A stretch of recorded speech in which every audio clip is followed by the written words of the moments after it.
Yung pinaghirapan mong itanim na palay, isang idlap lang, ubos ng baka. Kakalungkot naman isipin.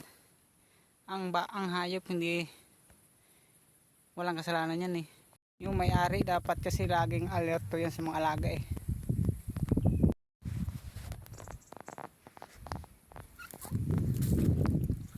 Yan mga kaparmero, hinain ng baka. Dito nata tumira yung baka sa ating palayan. Yan ang nakakainis. Tapos mong pinaghirapan, isang idlap lang, oh, hinain ng baka. Ayan, dito nata tumira yung mga baka. Ayan pa yung mga bakas. Ayan o, hinain. Ikutin natin yung kinainan ng mga baka.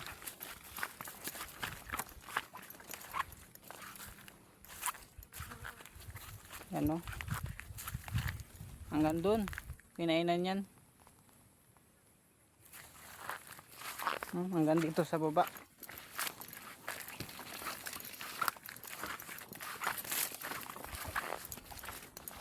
Ayan o, yan ang kinainan nyo.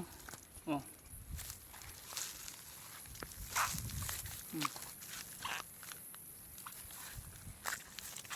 Oh.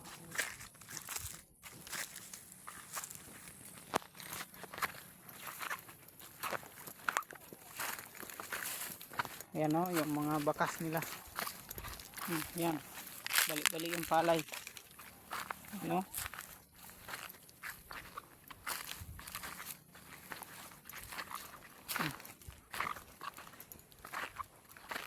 Ayan, balik-balik yung palay.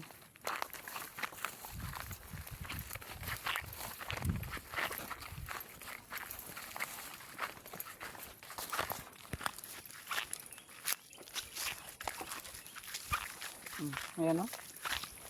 Ayan mo naman, para siyang inaani. Oh, para siyang inaani.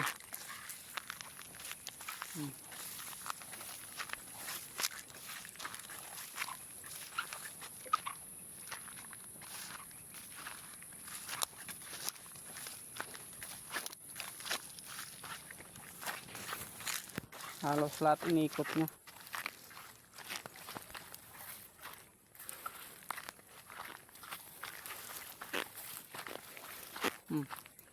Alam mo, inaani siya. Ayun yung dalawa nagdamo sa kaingin.